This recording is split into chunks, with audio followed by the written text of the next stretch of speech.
말씀에는 무리와 제자가 나옵니다. 아니, 무리와 제자가 누구인지를 말씀을 통해서 제가 말씀을 드리고자 합니다. 무리가 누구인가 하면 25절에 보시면 그냥 무리라고 표현해도 될 법한데 수많은 무리라고 표현한 것을 보아서 당시 예수님의 인기가 얼마나 대단했는지 짐작이 갑니다. 여기서 우리는 거듭나지 않은 사람들이 추구하는 바를 알 수가 있습니다. 무리는 거듭나지 않은 사람을 말씀하고 있는 바예요. 자연인들, 거듭나지 않은 사람들은 자신의 탐욕을 채워주는 사람을 따라가게 되어 있습니다. 누군가가 자신의 지식욕을 채워주면 그 사람을 따라갑니다. 누군가가 자신의 물욕을 채워주면 그 사람을 따라가요. 누군가가 자신의 권력욕을 채워주면 그 사람을 따라갑니다. 누군가가 자신의 질병을 치유해주면 그 사람을 따라갑니다. 수많은 무리가 오늘 본문에서 예수님을 쫓아간 이유가 여기에 있습니다. 그들은 예수님이 행하시는 기적을 보았기 때문이에요. 병을 고치고 죽은 사람을 살리고 오병이어로 수많은 군중을 먹이시고 물 위를 걸으시는 신비한 능력을 행하는 분이라면 무리들은 이렇게 생각한 거예요. 이런 분이라면 이 땅에서 자신들이 살아갈 때에 필요한 것을 얼마든지 채워줄 수 있는 분이라고 생각했기 때문에 그들은 예수님 뒤를 쫓은 거예요. 예수님을 마치 알라딘의 요술램프에 나오는 그 거인처럼 생각을 한 것입니다. 그래서 예수님은 당시 무리에게는 슈퍼스타였지요. 인기가 있었습니다. 이것을 보고 딜, 거래라고 합니다. 오늘날 이런 딜을 하는 대표적인 교회가 조엘 오스틴의 레이크우드 교회입니다. 이 교회는 사람들의 탐욕을 채워줍니다. 사람들이 추구하는 야망과 성공을 예수라는 매개체를 통하여 누구에게나 공급을 해줍니다. 교회에 오십시오. 예수에게 오십시오. 행복과 성공과 번영과 물질과 건강을 드리겠습니다. 라고 말하며 예수께로 인도합니다. 이 교회의 대표적인 슬로건이 잘 되는 나입니다. 잘 되는 나. 세상에서 잘 나가는 나라는 뜻이지요. 내가 원하는 대로 세상에서 성공하게 된다는 의미입니다. 이 교회의 교인수가 무려 4만 명이나 넘는다고 하지요. 오늘날 많은 교회들이 이처럼 무리를 모으려고 혈안이 되어 있습니다. 무리라도 좋으니 아무라도 상관없으니 오기만 오라는 거예요. 저는 이런 교회를 무리교회라고 부르고 싶습니다. 무리교회에서 성경을 벗어난 방식으로 무리에서 무리를 모으는 것이에요. 교회만 나오면 성공과 행복과 물질과 건강을 보장을 해줍니다. 교회가 보험이에요. 보험기관이에요. 영적인 보험기관이란 거예요. 꿀벌을 모으려면 어떻게 하면 돼요? 꿀을 갖다 놓으면 됩니다. 마찬가지로 이와 같은 무리를 모으려면 거듭나지 않은 자연인을 모으려면 탐욕을 갖다 놓으면 됩니다. 코드만 맞추면 됩니다. 무리가 원하는 기호를 정확히 파악하고 무리가 원하는 것을 갖다 놓으면 되는 것입니다. 그래서 그들은 헌금과 교회 출석과 봉사와 헌신과 기도와 찬송을 가지고 오면 탐욕의 성취를 공급해 주는 거예요. 딜을 하는 것입니다. 물물 거래를 하는 거예요. 종교인을 포함한 자연인의 마음에는 탐욕이 활화산처럼 불타오르기 때문에 탐욕만 성취할 수 있다면 까짓것 40일 금식 기도도 문제없습니다. 탐욕만 성취할 수 있다면 까짓것 11조를 뛰어넘는 10의 3조 1,000번제를 초과한 3,000번제도 거뜬히 하고도 남습니다. 이것은 신앙이 아니에요. 하나님과의 거래입니다. 무리는 하나님과 거래하는 자들이에요. 만약에 이들이 자신들이 투자한 만큼 수익을 올릴 수 없다는 사실을 안다면 이들은 즉시 거래를 스톱하고야 말 거예요. 죄인은 거듭나기 전까지는 무리로서 교회에 나오게 되고 종교인으로서 신앙생활을 하게 됩니다. 그들이 교회에 나와서 하는 모든 종교적인 행위가 되는 거예요. 그것이 왜? 하나님과 거래하는 거기 때문에. 그 모든 종교적인 행위의 이면에는 자신의 탐욕을 추구하고자 하는 그릇된 동기가 항상 자리 잡고 있습니다. 그래서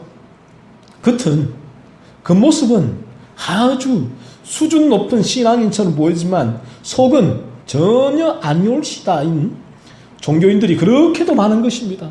오늘날 한국 교회의 말이죠. 사람들은 겉모습을 보기 때문에 이것이 사람의 한계잖아요.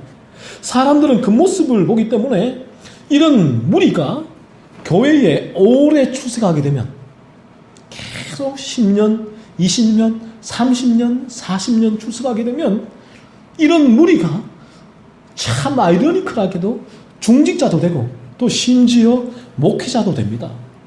이런 중직자와 목회자가 교회의 중요한 신앙의 방향성을 가이드하고 있다면 그 교회는 어떻게 되겠습니까? 왜 오늘날 많은 한국 교회가 현재와 같은 모습인지 우리가 짐작할 수 있지 않겠습니까? 이런 무리가 어느 날 하나님의 은혜 가운데 성령님의 도우심으로 이처럼 예배 드리다가 말씀 가운데 말씀을 듣다가 거듭나게 됩니다. 이 성령의 역사고 하나님의 은혜거든요. 우리가 착각하지 않아야 하는 사실은 무리는 신앙이 연약한 자이고 제자는 신앙의 훈련을 받으면 제자로 성장한다는 논리예요. 아니에요.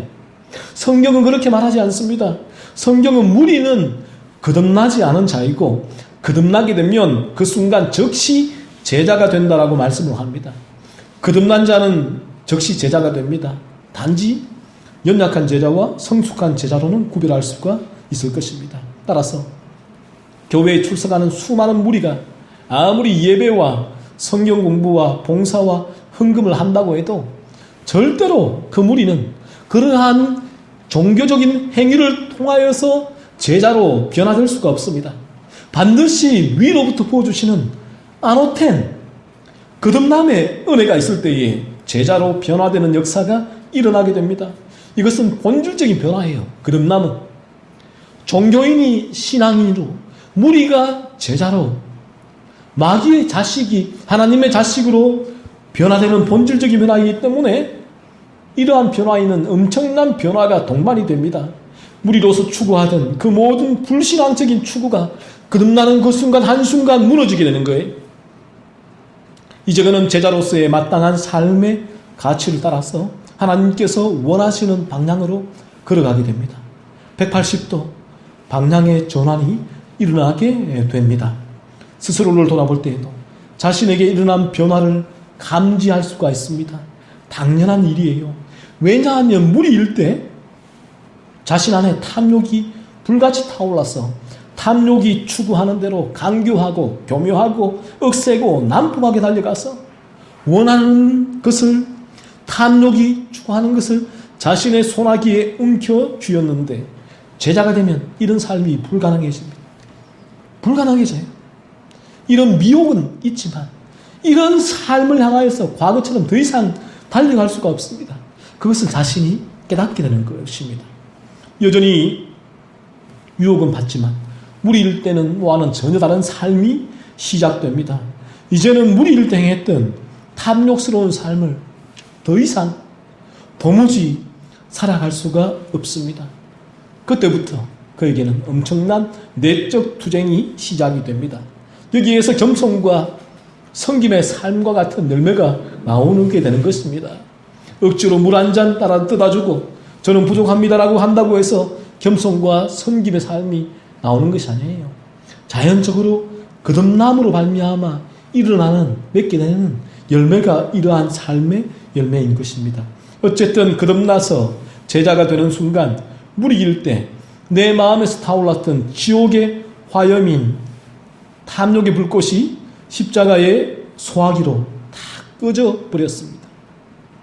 그래서 자신에게 변화가 감지되고 주변에서도 어느 정도의 그 사람의 변화가 감지되는 것입니다. 저 사람이 왜 저러지? 원래 저런 사람이라면 저렇지 않은데 교활하고 간교하고 난폭하게 행동할 사람인데 어떻게 저렇게 되었지라는 평가가 나오는 것입니다. 오늘날 이 정치권을 바라보면서 저는 이 원죄에 물든 죄인의 모습을 바라보게 됩니다. 이들이 성경에 나오는 무리, 거듭나지 않은 자의 모습을 얼마나 실체적으로 입증해 주고 있습니까? 이들은 자신들의 탐욕을 채우기에 급급합니다. 이들에게서 드러나는 부정부패와 비리, 거짓말, 협작, 간교, 교활함을 바라보면서 이것이 죄로 물든 인간의 본성임을 다시 한번 확인하게 됩니다. 평소에는 그럴싸하게 도덕과 윤리와 교육과 지위로 위장해 놓았다가 위기가 닥치면 본래의 악한 모습이 고스란히 드러나게 되는 것입니다. 그래서 마틴 로이드 존스 목사님은 이 정치인들의 변화를 이룰 수 있는 방법은 이 정치인이 복음으로 거듭나는 것이라고 말한 적이 있습니다. 그러면 정치인은 거듭나게 되면 자신의 탐욕을 채우기 위하여 하는 정치가 그만두게 되어지는 것입니다. 나라와 민족을 위하여 자기 희생이 뒷받침된 정치를 할 수가 있습니다. 이것이 하나님의 소명이거든요. 하나님의 소명대로 정치를 하게 되는 것입니다. 제자로 변화되는 순간 무리 일때 추구하던 탐욕에 기초한 가치관과 세계관이 무너지게 됩니다. 예수님께서 이러한 제자의 본질적인 특징과 제자란 누구인가에 대하여 말씀하셨습니다. 제자는 주님께로 오는 자입니다. 오늘 26절에서 그렇게 말씀하고 있죠. 주님께로 온다는 말은 주님을 믿는다는 말이에요. 주님의 하나님 되심과 성육신과 대속과 부활과 재림을 믿는다는 말이에요. 이러한 주님을 믿는 자가 제자입니다. 단지 자신의 탐욕을 채우기 위하여 주님께로 오는 자들은 무리이지만 탐욕이 아니라 오직 자신의 죄를 위하여 하나님이신 주님께서 이 세상에 인간이 되어 오셔서 십자가에서 자신의 죄를 대신하여 죽으셨고 3일 만에 부활하셨으며 장차 다시 이 세상에 영광스럽게 재림하실 것을 믿는 자가 제자입니다. 예수님이 나 같은 죄인의 죄를 사하여 주셨기 때문에 그 이유 하나예요. 이 이유 때문에 예수님을 따르는 자가 제자이고 그 위에 다른 목적이 여기에 추가된다면 그는 제자를 가장한 무리일 뿐입니다. 오늘 본문에서 말씀하고 있는 거듭난 제자의 특징은 무엇입니까? 첫 번째, 탐욕이 무너집니다. 26절에 보시면 물은 내게 오는 자가 자기 부모와 처자와 형제와 자매와 더욱이 자기 목숨까지 미워하지 아니하면 능히 내 제자가 되지 못하고 라고 말씀하셨습니다. 부모, 처자, 형제, 자매가 무엇입니까? 가족인데요. 인간의 탐욕을 채워주는 가장 강력한 근원적인 존재들입니다. 이것보다 더 탐욕을 채워주는 강력한 존재는 자기 목숨이지요. 사람은 자기 목숨을 가장 아끼고 사랑합니다. 그 다음으로 자신의 가족을 아끼고 사랑합니다. 나의 탐욕을 이러한 나의 생명, 나의 가족이 채워주는 것입니다. 사람들이 가족을 위하여 희생한다고 하지만 사실은 가족을 위한 희생도 가족의 행복과 성공을 통한 자기 만족과 탐욕의 성취인 것입니다. 가족을 위해 희생한다고 하지만 가정에서 자기 중심적이고 이기적인 모습이 지배적이에요. 그렇게 희생하고 헌신하는데도 가정이 삐거덕대고 불협화음이 있고 마침내는 갈라서는 가정도 생깁니다. 왜냐하면 자기 목숨을 사랑하는 탐욕 때문이에요. 거듭나게 되면 자신 안에 존재하는 탐욕을 미워하게 됩니다. 이런 일이 실제적으로 일어나게 되는 것입니다. 저나 여러분이 거듭나게 되면 그 순간 내 안에 존재하는 이 원죄에서 비롯된 탐욕의 세력을 바라보게 되어지고 그 탐욕을 미워하게 되는 것입니다. 표면적으로 가족과 자기 목숨을 미워하는 것이 아니에요. 가족과 자기 목숨에 대한 탐욕에서 우러나오는 애착을 미워하게 되는 것입니다. 과거에는 이러한 탐욕을 추구하며 살아왔지만 거듭난 후에는 더 이상 탐욕의 추구가 삶의 목표와 방향이 되지 않아요. 과거의 자신을 붙들고 뒤흔들었던 탐욕을 이제는 미워하게 되는 것입니다. 제자에게 일어나는 변화이죠. 그렇게 되면 진실로 복음 안에서 가정을 사랑하고 복음 안에서 자신의 주어진 지위, 소명, 역할을 제대로 감당하게 되는 것입니다. 두 번째 제자의 특징은 십자가를 지고 주님을 따르는 것입니다. 무리일 때 주님을 따르는 것은 인생의 성공과 행복이 보장되었기 때문에 따르는 것입니다. 주님을 따르는 것이 고통과 아픔과 환난이 가득하다고 하면 절대로 무리는 주님을 따르지 않을 것입니다. 무리는 그 순간 주님을 다 떠나고 맙니다. 장밋빛 미래를 꿈꾸며 주님을 따랐는데 주님이 무력하게 십자가에서 죽는 모습을 보며 주님을 저주하고 욕하고 경멸하며 뿔뿔이 흩어지고 말 거예요.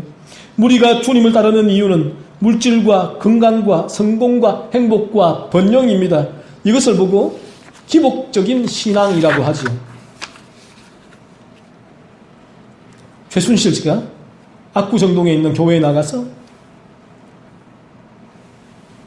헌금 봉투에 다음과 같은 기도 제목을 적어서 헌금을 했습니다. 건강과 가정에 화목을 주소서. 승마대회에서 금메달 딴 것을 감사드리며 건강 주셔서 감사합니다. 좋은 믿음 갖게 해주셔서 감사합니다.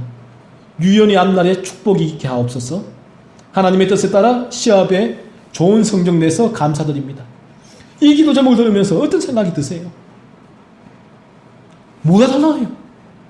오늘날 교회에 헌금 봉투에 기도 제목을 내는 사람들, 무리들이잖아요. 신앙의 목표가 탐욕이 추구입니다. 자신들의 행복과 성공과 번영이에요. 그러나 거듭나서 제자가 되는 순간 하나님의 은혜로 성령의 역사로 주님의 십자가를 믿고 거듭나서 주님의 제자가 되는 순간에 그런 이러한 무너진 탐욕이 여전히 자신 안에서 꿈틀거리고 있음을 깨달으며 이러한 탐욕의 잔재와 피비린내 나는 싸움을 비로소 시작하게 되는 것입니다. 이것이 얼마나 고통스러운 투쟁인지 몰라요. 십자가를 지는 삶입니다. 십자가가 단지 외적인 고난을 주는 대상이 아니라 십자가는 구원받은 신자의 마음 안에서 이러한 죄에서 비롯된 탐욕의 잔재와 싸우는 고통과 고난을 의미합니다.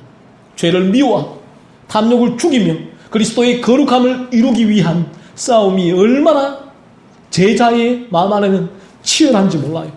천국 가기 전까지는 이러한 고통스러운 죄와의 싸움이 계속 존재하게 되는 것입니다. 제자는 이런 십자가를 지고 주님을 따르는 자입니다.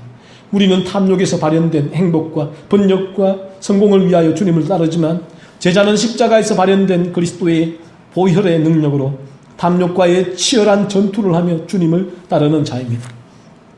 세 번째 제자의 특징은 주님을 따르는 것이 최고의 가치라는 것을 아는 것입니다. 제자는 주님을 따르는 것이 최고의 가치라는 것을 압니다. 주님을 따르는 거룩한 삶 안에 참된 행복과 만족과 평안이 있다는 사실을 알게 됩니다. 주님께서 우리에게 요구하신 것은 탐욕의 성취를 위해서 주님을 쫓는다면 부정한 돈을 가지고 망대를 세우는 격이라는 것입니다. 망대를 세울 수가 없습니다. 부족한 군사를 가지고 피할 수밖에 없는 전쟁을 하는 것이란 거예요. 부족한 군사를 가지고는 피할 수밖에 없다는 거예요. 그래서 주님은 33절에 이와 같이 너희 중에 누구든지 자기의 모든 소유를 버리지 아니하면 너희 내 제자가 되지 못하리라고 말씀하신 것입니다. 자기의 모든 소유를 버리지 아니하면 이라는 말씀은 제자가 되는 순간 무리가 그토록 추구하던 탐욕이 무너지게 된다는 의미예요. 주님의 제자가 되는 순간 탐욕이 무너지게 됩니다. 그러나 무너진 탐욕 안에서 그리스도를 닮은 거룩함을 추구하는 삶이 일어나게 되고 그러한 거룩함을 추구하는 삶 안에 진정한 인생의 행복과 만족과 기쁨이 있다는 사실을 깨닫게 되는 것입니다. 많은 돈을 벌어서 큰 집을 사서 큰 자가용을 굴리면서 그 안에서 행복이 있다는 것이 아니라 그리스도를 닮아가는 거룩한 삶 가운데 행복이 있다는 사실을 깨닫게 되는 것입니다. 이것이 제자의 최고의 가치입니다. 그래서 그는 그리스도를 따르는 것입니다. 우리는 탐욕을 추구하는 거듭나지 않은 자이고 제자는 거듭난 자로서 무너진 탐욕과 끊임없이 쟁투하며 거룩함을 이루어 나가며 그리스도를 따라가는 자입니다. 주님의 십자가가 우리에게 우리가 추구하는 탐욕의 숨통을 끊어내고 거룩함을 추구하는 예수의 생명으로 호흡하는 제자로 세워 주시는 것입니다. 거룩하신 주님을 따라서 살아가는 거룩한 삶 가운데 참된 행복과 만족과 기쁨과 평안이 있다는 사실을 깨닫고 날마다 이러한 삶을 살아갈 수 있는 우리가 되기를 소원합니다.